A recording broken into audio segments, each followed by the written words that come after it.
Hello and welcome. Thank you for downloading today's episode. My name is JJ Flazanes and I am your host. I really do appreciate you taking the time to download and listen to this episode. Today's show, The Healing Feeling Shit Show, is an interview with my friend Rachel Kaplan, whose podcast is called The Healing Feeling Shit Show. We have a really fun time today. She and I have similar missions, and I look forward to hearing your feedback.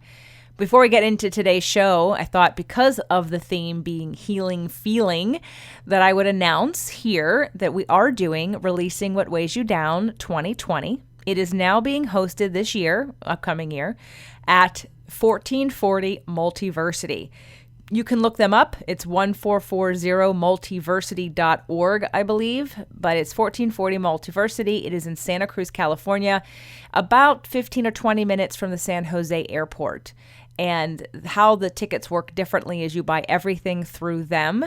There's a ticket price that includes materials and extra goodies. And then you pick the kind of residence you want to have. And I don't know what all the options are. I have not been there yet. And I don't have the link ready. But I just wanted to let you know that the dates are January 10th through the 12th, 2020. That's a Friday, Saturday, and Sunday. We will start Friday night after dinner. You are to arrive on the property on Friday, and all the meals are included. So all meals are included. Everything's included after you pay for both the room that you would like to stay in if you want to share a room, and then also the ticket price. So 1440 Multiversity, January 10th through the 12th, Releasing What Weighs You Down. It's going to be a little different because we're in a new space with a new company, but it will be mostly me and Lisa Thomas. And we'll be presenting some same information, but some of it will be new and different and more streamlined because we actually have a little bit less time. The workshop starts after dinner at around 7 o'clock and ends on Sunday, I believe at 2 o'clock or maybe even sooner than that. So maybe even like noon. So it's a little bit shorter than I'm used to, but we're going to get it done. And I've added the extra exercise and meditation sessions in the morning. So I hope that if you have some things to release that weigh you down, whether you've been to Releasing What Weighs You Down or any of my live events before, as you know, it's like a detox for your emotions and a reset that I really feel very strongly about having in January, because that's the time where we want to recalibrate to a new year and really release some of the patterns and behaviors and habits that we have that keep us stuck if you're stuck in any area of your life. Or it's just a really great way to start the year off, making a commitment to yourself by taking care of yourself in a new and meaningful way. So on to today's show, Rachel Kaplan. She has been relentlessly studying healing since her life was devastated by the traumatic suicide of her first love at 14 years old.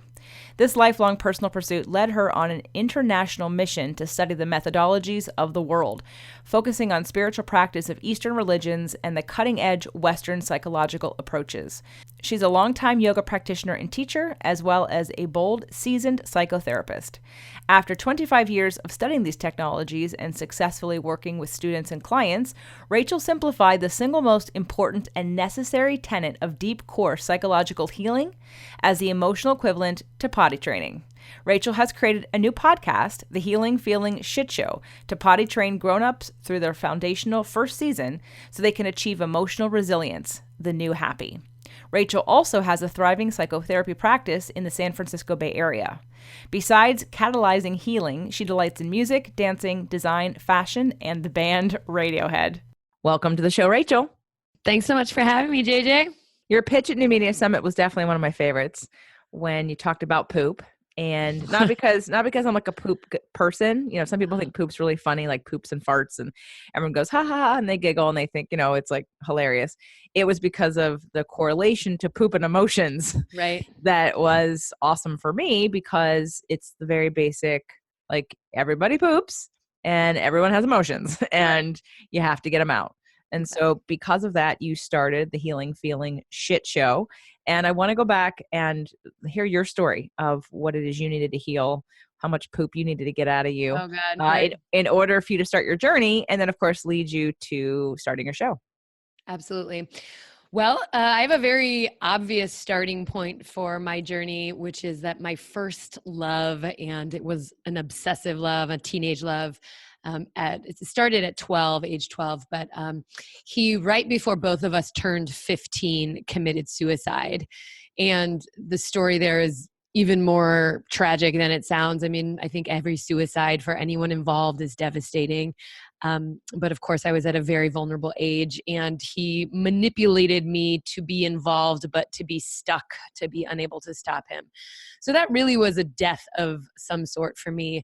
I think I was, always pretty intellectual, somewhat emotional, or pretty emotional at that age too, but I just shut my entire emotional system down and moved into the recesses of my mind, but was miserable and, planned to die for a few years. I actually tried to stop him by telling him that I would commit suicide, which I didn't really mean, but it was just the best strategy I could figure out as a 14-year-old.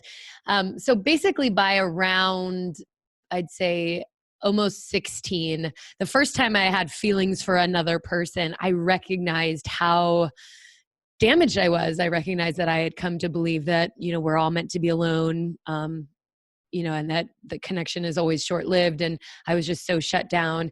And since I was trying to have feelings again for someone else, I got really motivated to start therapy. And that was around 16. It led me on this wild ride of, I'd say, therapy. By 17 or 18, I was interested in studying Eastern religions. I lived in India and Nepal while I was in college. I majored in Eastern religions, started practicing yoga as a 19-year-old. So pretty much from that point forward, I've been on a worldwide pursuit of the most effective healing modalities, mainly because of the impact and devastation from that experience.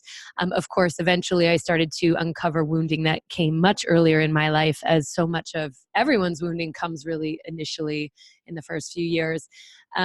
But basically the shit show is the most effective and necessary skills that I think are absolutely imperative for every single human to have if they want to have emotional well-being. And what I really focus on, instead of just calling it happiness, because I think we have a culture obsessed with happiness, I call it emotional resilience, which I think includes tons of happiness and contentment, but is really based in a sense of whatever life throws at you, you can handle because you know how to move your feelings through your body.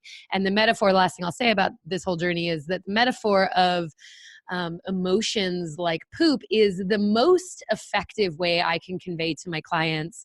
So I'm a psychotherapist. I've been in practice for 13 years. I started that journey 10 years after the suicide of my boyfriend, as far as schooling. But that is the single most effective way I can help people understand how to relate to their emotions, because when we get the sensation that we need to poop, most of us have been trained, almost everybody has been trained that there's nothing you can do, like eating and buying and shopping and swiping and validation. None of it will make the feeling that you need to poop go away. Only the act of pooping goes away, makes that feeling go away. And similarly, only learning to let the feelings move through the body will actually reduce that backlog of emotional pain. So that's the Healing Feeling Shit Show. When you started using that analogy, did you find people who were less resistant to feeling their feelings? Yeah, it just kind of lights something up for people, because, and there's an interesting correlation with shame, because, we don't advertise our poops, right? If I had a stinky poop, I wouldn't invite you in to be a part of it. But so there's some degree of privacy and shame. And I think that there is a similar sense of hiding our emotional pain.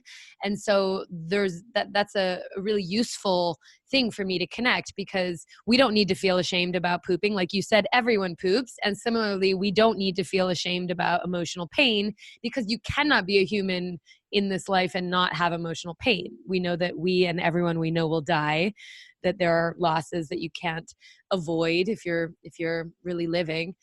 Even if you're not, even if you're holed up in trying to stay in your safety zone, you can't avoid pain. And so I think that when people get that analogy, they start to free themselves up. Some people are squeamish about it. I won't lie, but generally I think it just helps it land in the body of, I already know how to deal with this. People know how to deal with their poop. And I'm teaching them, yeah, it's not that different. You get yourself to the place, set yourself up to do it in the clean, good way. You wash your hands, no big deal. Go about your day. You feel lighter and brighter and less full of shit. Yeah, no, that's what I loved about your ideas and your show and your pitch and your position, because it is very obvious. However, of course, later I thought, well, not everyone has the comfort level of pooping, and not everyone poops very well either. Right. So, right. So because our bodies hold tension and we eat foods that disrupt our digestion and cause inflammation. And so people are Right. constipated, which is also a sign of emotional stress and anxiety and Right. holding on to and that kind of stuff. So I really did appreciate that correlation, and thinking about some of the older generation, like my mother, for instance, who isn't regular and hasn't been regular for a long time until recently, where she has been finally heeding the words of her daughter and going to acupuncture on a regular basis, and is Awesome. now eating 8 prunes a day. And she wanted to report to me that she is now finally in her life, that she's finally come somewhat regular. And she did make a mention that she knew that there was part of her head involved, which I thought Mm, was finally an interesting awakening, if you right. will, that she had about recognizing or admitting that she understood some of the reasons why she didn't go to the bathroom. Like, she wouldn't take a poop in a public place. Right. Yeah. So of course, someone like that isn't going Right. to necessarily also feel the right to have feelings Right. in situations. I mean, my mom, I'm not bashing my mother. My mother's amazing, and I appreciate so much about her, and we have a good relationship. She doesn't listen to the show, and even if she did, I'd still talk about her, because I would like, I bought my parents an iPad to listen to the show, to learn the education, and to watch the videos, the cooking, the exercise. Do they? No. So I give up. But Yeah. when I did give up is when she started to be more somewhat interested in actually taking slight Awesome. responsibility for some of these things. That's good. So in the case of someone like my mom, who has shame for Sure. sure, Mhm. and wouldn't let herself poop in a public place or in someone else's bathroom, which then causes a disruption in her own physical body, which is also an obvious reflection of this disruption in her emotional life. Right. What would be a tactic that you might share with them? I mean, obviously the story of how to poop and that we poop naturally, but then in her case, she doesn't. She's Right. Well, the truth is she is not alone. In fact, I'd say almost everyone at this point, whether, they've been pushing their feelings down for 20 years, 30 years, 40 years, 70 years.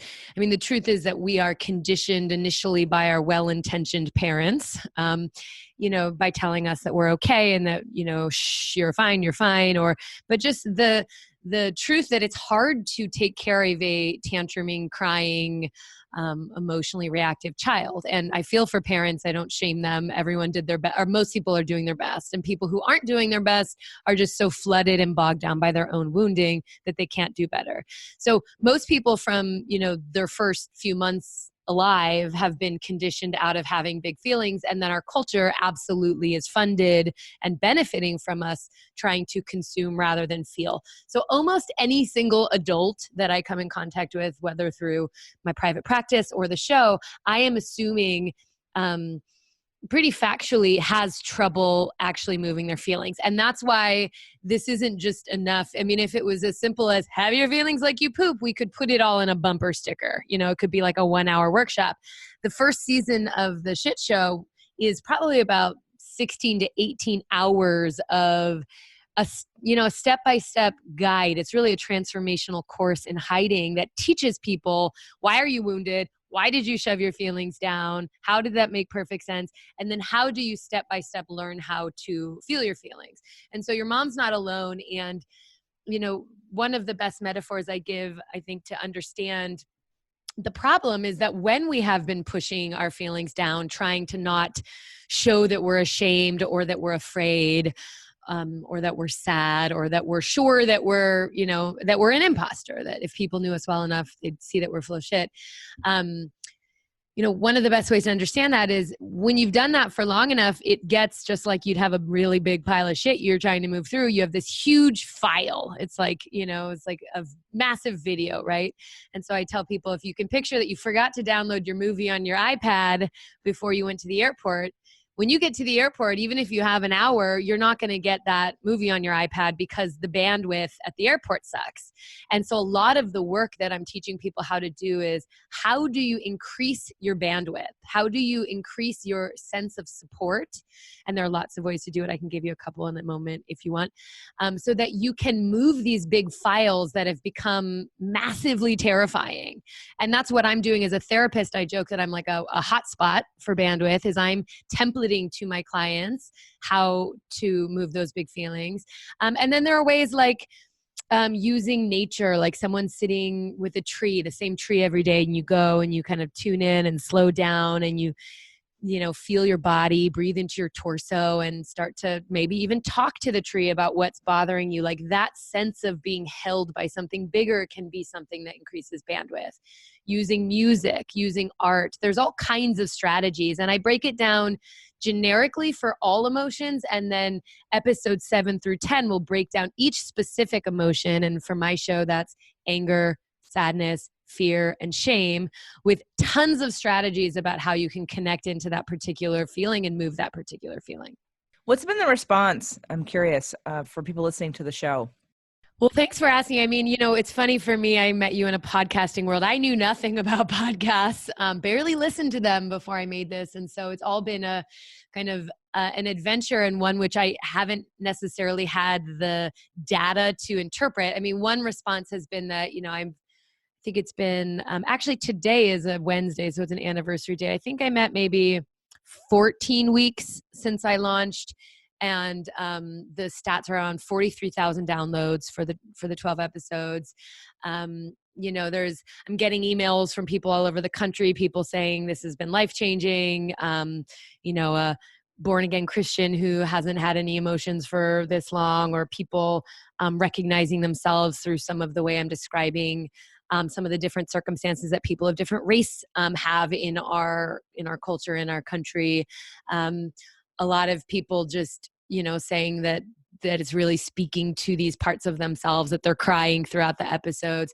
I mean, it feels like people are really moved. It's hard to know. I got one last week that said, I love this. I think this is from Jimmy. Jimmy says, I love this. I think it could really help so many people, but I'm a little put off by the poop stories. I tried to get through the first 2, but number 3, it's just gross. And I'm wondering, would it help more people without the poop? And I just love that I'm like, I just know who I am and why I'm using the poop stories. And I am one of those people that thinks poop stories. I just always get a good laugh out of poop stories. And, I explained to him what purpose the poop stories were serving, but then said, we might just have really different tastes, because I think the poop story number 3 is the best one. Well, and everybody, I did a whole show called Dear Haters. There's heard it. I loved it. There's a fast forward button, guys, right? So if you don't, the poop story is coming, why would you throw the baby out with the bathwater? Exactly. If you get benefit in the whole show and there's a small part of it you don't like, just skip over it.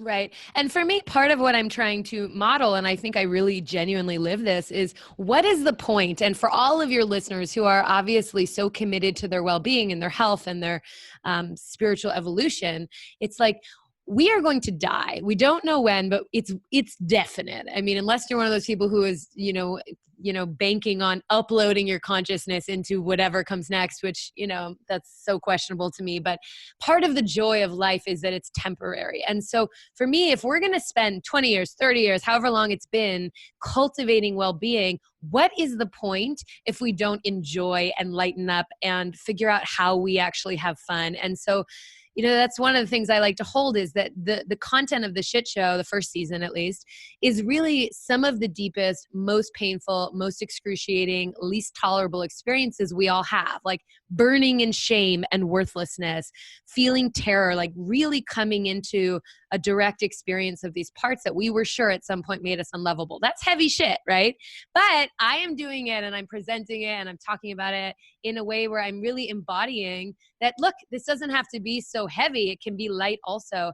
And I do think that when you get to the place where you're no longer preferring, where you're no longer avoiding your painful emotions like the plague, which never works, right? It's like you can't actually, you said this actually in my show, like we can't run away from ourselves. Like wherever we go, no matter how medicated we are, you know, they're going to catch up with us, whether it's in the schism between who people think we are versus how we feel, or just the, you know, terrible addiction and, you know, destruction of the things that we hold, you know, valuable, like our relationships. You can't outrun your pain. And therefore I'm just of the mind of, once you start feeling it as it is, which I would say the best way to describe emotions are intense sensations rolling in squads. Once you get to that place, it's not really that much less pleasurable than pleasure. It's like, it's a really intense experience you have for some very temporary amount of time. And then it's over and you feel lighter and you feel better. And so I think it's possible to cultivate a real ease and joy with learning to have pain that really transforms our lives. Well, when you look at it as the pain can transform your lives, I think for a lot of people, they don't buy into, not my listeners, but let's say other people in my life who have so much trauma and pain. Yes. That looking back, they can't possibly see how feeling that again or being anywhere near it, anywhere close to it, has a benefit. Yeah. What do you tell the people who, you know, I like to say that I do the work and I talk about this work and I want people to also release themselves of the things that weigh them down. That's my signature event that we do every beginning of the year, January. It might be in February this coming year. And it's for that fact that we all carry around stuff that we don't need to. We're burdened with stuff and that it doesn't serve you. But even though it's like climbing the mountain, it may be really hard to climb the mountain. But when you get to the top, it's like, oh, like I've made it. Right. And then it's cake on the way down. Right. What do you tell people who are super afraid to go into those really dark places? Well, I mean, it's slightly different if I'm sitting one-on-one with someone, whether in person or through Zoom.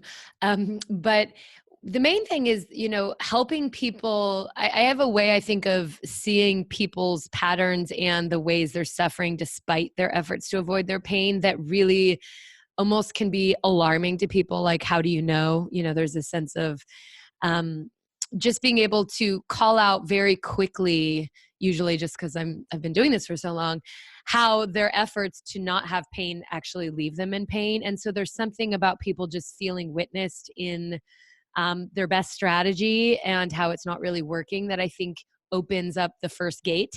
And so the first episode of the Shit Show talks a lot about the cultural conditioning and how we got here and all of our efforts and our strategies and how they're not working. And I'm trying to help people relate. Like, yeah, I try that, I do that. And then the other thing is that I think, you know, and it's again different in my therapeutic work versus the Shit Show, but creating that connection with the person's pain that expedites their access to it. Like that person probably doesn't have access to their pain, but if I can create an experience with them through my, you know, through my empathy, through my attunement and tracking and just, you know, skillful knowing of where it is in their body, if I can help them feel it a little bit and then help them pay a lot of attention to how there's relief after. And that's not always immediate. A lot of people, it will happen in the first session. A lot of people said that, you know, the first episode, they had them in tears. I have 6 hours of my own clients' interviews. 6 different clients wanted to be involved. And so we had pretty thorough interviews about their work, and their experiences are woven throughout the first season. And so you're hearing it from me, and then you're hearing it from people who had very different life experience. And I think all those voices help people create that increased bandwidth where they can start to be like, wow, this is me too. And, you know, when someone has their first taste of pain not killing them, you know, and that's a really important thing for anyone listening. Like next time you can't avoid, or maybe you're getting brave listening to us talk and you want to actually turn toward your pain versus turn away from it, pay very close attention when you're feeling it, especially if it starts moving and maybe you cry or you start feeling shaky or you feel rage burning or shame burning. Pay attention to just tracking, like, is it killing you? Is it in fact lethal? And then afterward, you know, once you recover your baseline, and I give all kinds of tips about how to do that well in episode 5. Once you recover your baseline, you want to look at, okay, do you actually feel better? Do you feel lighter? Do you feel more relaxed? It's impossible to not have anxiety. We live in an anxiety-based culture, right? Everyone's stressed, everyone's anxious. Now, I would call that, those two are different words, more societally validated words for fear. So if you're walking around trying to avoid your pain, you cannot have peace inside. It's impossible, because it means you can't be in your body, and there's no other place to have peace. Our minds aren't peaceful. They're labyrinths. They're endless mazes of possibility. So, when you learn how to feel your fear or your sadness or your shame, whatever it is, you will start to have peace. You'll start to be able to settle down and live in your cell tissue, in your body, which I know you're all about in your show. And you'll start to feel better. You'll just start to feel better. And that's proof enough. Good. All right. I want to talk about happiness. You mentioned it earlier in the show about sort of you have an issue with the word, or people use it too much or throw it around, or maybe give it a meaning that you think isn't appropriate or healthy. Let's talk about your relationship to the word happiness. Yeah, it's a good question. I mean, it's interesting because I didn't actually include it as one of the episodes. I mean, what I would say for a healthy individual, and, someone who's done a lot of work, or someone, let's say if we imagine the ideal person coming into the world and not having any wounding, right, which we know is impossible, that they have four emotions. If we were to break it down to the most primary, essential emotions, they would have four emotions that they could not get away from throughout their lives. And those would be happy, mad, sad, scared. So those are, you can't, scared is it's biologically useful. It helps us not die. It's like mad is just one of, as much as it has a bad rap. Happy is one of them. Fear. It's all, so those are essential, right? Now in my show, I deal with mad, sad, scared, and ashamed. So the reason I do that is that it's not because I think people are good at feeling happiness. In fact, Brene Brown has been saying a lot recently that the most vulnerable experience is actually joy or happiness, because we're so sure it's going to be pulled out from under us. So I think actually maybe in an upcoming episode, I should talk about happiness, because I don't think we're necessarily actually comfortable with it. I know in my own journey that because I woke up to a sense of spirituality and meaning through such devastation, it took me much longer to be comfortable with happiness than it took to be comfortable with pain, believe it or not, like genuine happiness, not giddiness, not bliss. But what I would say, the reason I critiqued happiness, or the reason why I'm not just trying to usher people on the fast track to happiness, is that one is, I think that a more sustainable experience and a more valuable experience is something called what I would refer to as contentment, or well-being. And I think that can have a real sense of like a gentle, soft optimism, or a sense of delight, or a sense of joy. But I think that, it's a more stable experience. I think when people think about happiness in our culture, because of it's so out of whack, our culture itself, it's so immediate gratification based. It's so consumerist. Most people know how to take more than they know how to give. Like there's all these things in our culture that I think create imbalance in people. Because of that, I think that when people are looking for happiness, they want like bliss. They want a high. And part of what I teach my clients, and I don't talk about it quite as much in the shit show, is that we can get into a really low state of despair and pain. We can also get into, real manic states of highs, and neither of them are actually, sustainable. To stay at that high of happiness without genuine well-being, you need to be really medicated, whether it's on other people's praise and validation, or drugs, or, incessant busyness, or concerts, whatever your drug of choice is. And so, what I think is better than that sense of riding the high and, is learning how to have balance, how to recover your baseline when something hard happens. And that to cultivate that, you have to get so strong that you end up naturally cultivating well-being and joy and happiness. It's just a little less manic. I like that. And I'd agree. I recently heard someone say, well, I don't think I'm happy. And I've heard that through my years. Well, I'm not happy. Oh, especially in relationship. A husband and a wife, they were friends of my ex-to-be and the wife said, I'm not happy. And I said, well, it's not his job to make you happy. So, Right. Yeah. and seeing her mother, who had had 4 marriages and was highly medicated on pain pills and alcohol, and had been hospitalized for anxiety attacks. And anyway, she's a mess. I'm like, Right. well, of course you don't know how to be happy, but it isn't his job to figure it out for you. Right. So I do believe, like what you just said, that there's this idea, this misnomer. It's weird. Like, I'm trying to correlate it to exercise or to weight loss, only because sometimes it's easy for people to understand, Uh-huh. like, oh, I'm not seeing any results. For what are you doing? Right. Yeah. Well, I'm not doing anything. Okay. Well, I've changed my diet. Are you exercising? No. Or there's this idea of, oh, because again, they don't understand the science behind exercise. Like, women will, well, I'm not really losing any weight. Well, are you doing resistance training? No, I'm on the treadmill. Okay. Well, if you lift weights to go to failure, oh no, I'm doing like the 2-pound weights. I'm like, okay, that's not okay. You don't understand how the science. Right. And it's, again, our misunderstandings and oversimplification of things that get us into trouble, when I believe, especially with emotions, people oversimplify, happy, or that their emotions are important for them to express. Again, another reason why I really loved your pitch and your show and your mission, because it is something we need, which is what I'm trying to do also, is to get people to understand and be in touch with Right. their emotions and to recalibrate. I still like the word happy. Mhm. And I think it's a great entry point for conversation when people say, well, I'm not happy, and to ask them what that means. And I think maybe another word, as I was listening to you talk about contentment and well-being, I would say peace. Yeah. Yeah. And I like the word happy too. And I like the experience as well. I think it's a pretty natural outcome of healing. I just think that what is more, where you get more bang for your buck, is knowing how to be with all of the feelings. And part of what, I call that emotional resilience. I think the great thing is that it's really about testing ourselves and learning to trust ourselves. And once we start to have those experiences where we can recover or digest or express or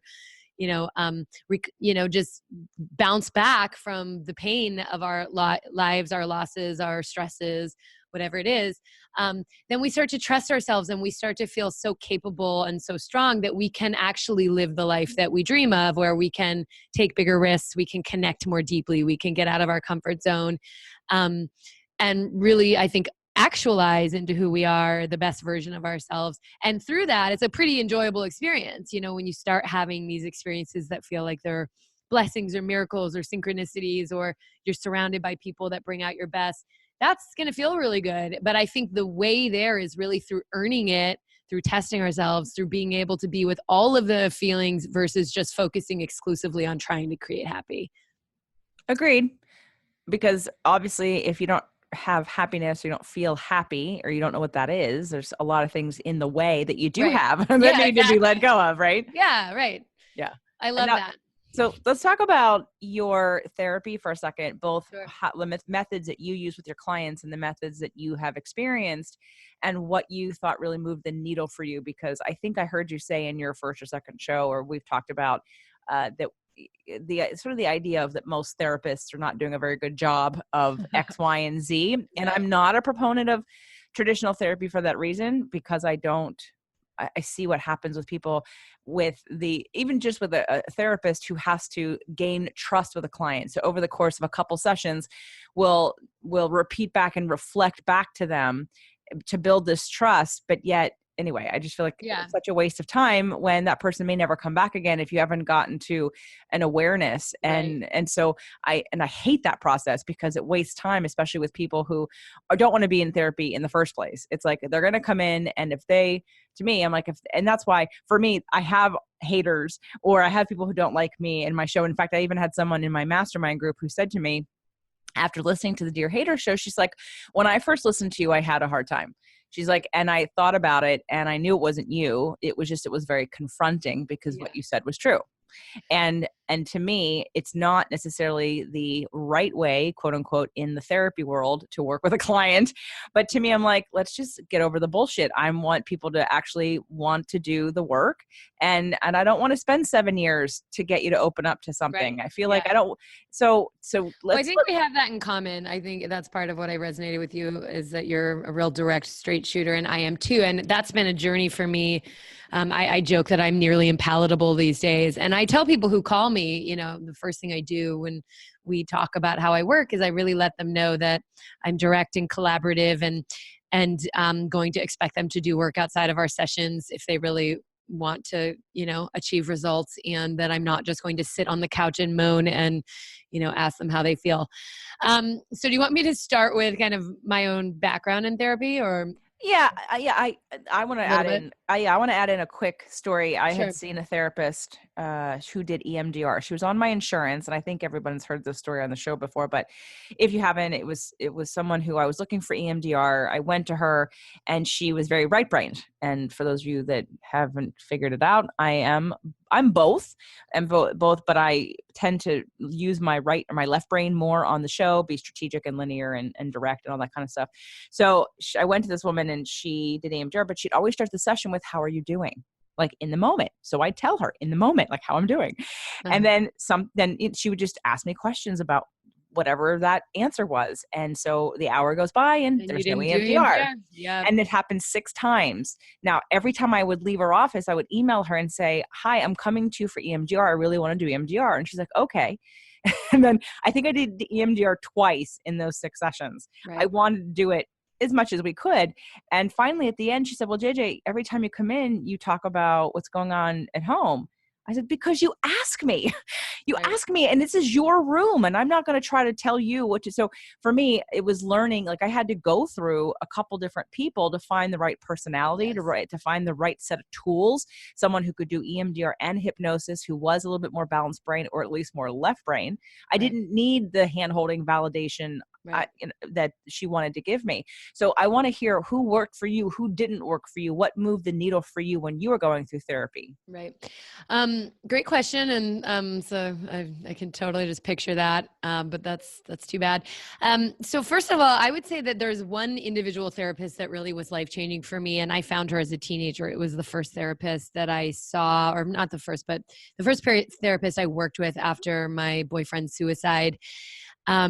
And since then, there's really not been an individual therapist that has really been life-changing for me. I had to be in therapy for grad school when I was starting to see clients. And so I worked with a few therapists then, but they weren't quite the right fit, partly for me because as a trained therapist and just a pretty intuitive person, I can't tolerate any bit of falseness. And so the whole very audible empathic moaning, and this also is probably partially connected to my own wounding as well around receiving care, to be honest. But, you know, it's like my meter for bullshit is just so high. So, you know, there was a way that a lot of the therapists I would see would just kind of hide out in that sense of, oh, oh, you know, it's like, and I don't think that is that helpful.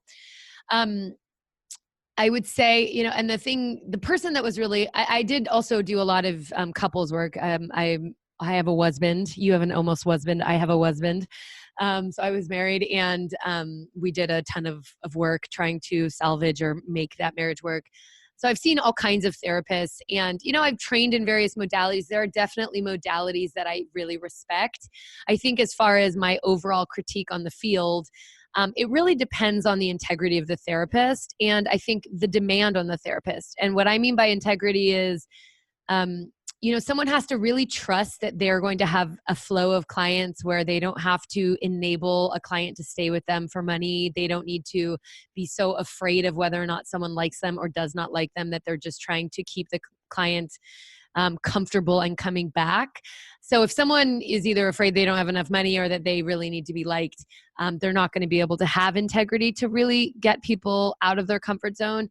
And the other piece is being a therapist is an amazing career. And I think that a lot of people choose it for that reason. And if you haven't had the depth of pain that demands you really show up to your work relentlessly to heal yourself, you might not know how to heal someone else. You might not know actually how to take them past where you've where you've gone. And so I think there's probably a lot of very well-intentioned people that they have all the training, but they don't actually know it from the inside. And so they're limited. The person that, really tipped the scales in my own personal healing is someone who's very private. And so I talk about him throughout the shit show, but he didn't want me to use his name. And a lot of the most direct, emotional pooping methodologies actually come from my work with him. But he is someone who is more initiated into an Apache lineage. He's someone where we would talk on the phone for 2 weeks or for 2 hours every 2 weeks. And he was so intensely confronting with me and with everyone I've sent to him. I mean, I've had to become so careful sending people to him because most people can't tolerate the level of direct confrontation that he brings. And it was, for me, it took months in the beginning to really be able to sit with and speak about part of what he was showing me about me. But he basically, it's like the metaphor that we used was like, if you go to a doctor and you have a tumor, in one of your breasts, do you want the doctor to talk to you about how great your other breast is? And so what he does is he says, hey, look, you've got this tumor and this is where it comes from and this is what it's doing. This is what the havoc it's wreaking on your life. It brings up a real defensiveness in most people because the therapeutic industry is more like, oh, you have a tumor, but it's not your fault. That was the best you could do, poor baby. Like that's more the tone. And so I think, for people working with him and for people working with me at this point, because I'm already a direct person, just personality wise, and I have become really even more direct. It's helping people understand, trying to be as non-pathologizing and non-shaming as possible, but trying to say, hey, look, I want to help you with this tumor. You did as best you can. You're now paying me a lot of money to help you, do something you haven't been able to do for yourself. And the last thing I'll say is that, I try to give people a sense in the first session of what I see and what some of my ideas would be of how we would work with it in a pretty direct way so that they do have that sense. And there are a lot of clients where they're just going to over time realize, I'm too direct and they need it softer, and that's okay. Luckily there are so many therapists and there's no shortage of therapists that will moan at you. And I also want to say, I don't think all therapists suck. I think there's fantastic practitioners, tons of them, but I just think as an industry, I'd give us a B-. I'd agree with that. And I've seen a handful of people myself and have my own critiques of things I would have preferred after the fact, things I had to learn later. And I went, well, I wish you would have said that, or I wish we would have focused on that a little bit more. Or in the case of someone that I've worked with for years who I see sporadically, although she kicked me out last time and said, you're fine, go away, don't come back. Which is awesome, right? Like, I love that. Like a therapist actually firing the client. It's like, that's good. No, she's like, I love you, but you don't need therapy. You're fine. Because I said, I want a double session. I want EMDR in the first half. I want hypnosis in the second half. Yeah. And I hadn't seen her in years, but she just was like, you're fine. So, but at the same time. By the way, I think EMDR is amazingly effective. I do EMDR and do you do it on Zoom? I have, but it's a little more complicated. What we would need to do for that is the person would have to download an app where they can do bilateral, but I have done it and I could do it. Okay. Important for me to know and promote that. There's only been one other person on the show who has said that they do EMDR virtually. And so it's important for me to let people know because I want to give them a resource so that they have it, because sometimes it's hard for people to find locally. And I think it should be malpractice, honestly, for a therapist to not know EMDR, because like your question about people who have had so much trauma and they don't want to go toward it, there is something to be said for bringing up the trauma in someone's system without giving them anything that helps it. And, just every single EMDR session I've done, and I've done hundreds and hundreds of them, it's like, there's no one who is more activated after the EMDR. It's like everybody feels better, whether or not it clears the whole thing or brings them to the place they want to get to in one session is questionable, sometimes not, but everyone feels better. And I think every therapist should know it. I agree. So let's talk about where people find you if they're interested in listening to your show or having a session. Awesome. Yeah. Well, the first thing that I did is I streamlined a way for people to jump into the skill portion of the Healing Feeling Shit Show. And to do that, the easiest way is to go to the URL, yourcorewound.com. just like it sounds, yourcorewound.com. And I created a quiz there where you take this quiz. It takes you probably about 5, maybe 6 minutes. Just rate the statements, and then it will email me your results. I will look at every single one, and I email you a little module, a free module that will give you the emotion that I think you should start your work with.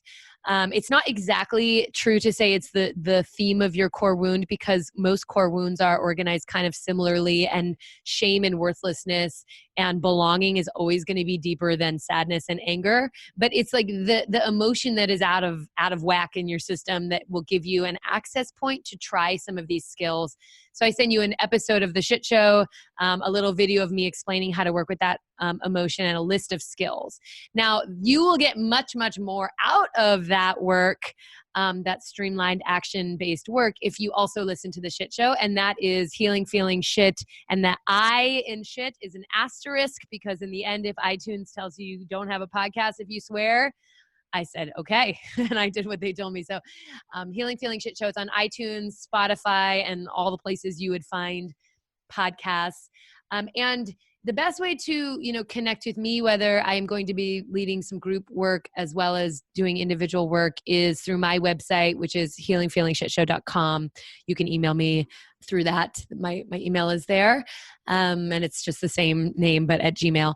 So yeah, but if you want to jump in the work, if you want to get the benefit, I would say go to yourcorewound.com right away, take the quiz. I'll send you the stuff and start listening to The Shit Show. And yeah, I'm here for you. If I'm happy to have questions answered, and you can record them. And I'm also constantly looking for funny poop stories. So if you have, had the I pooped my pants accidentally kind of experience, or something else that's funny and outrageous, or if you do end up having it, next time you poop your pants accidentally, know that there is a really special place waiting for that story. So we'll take your poop stories.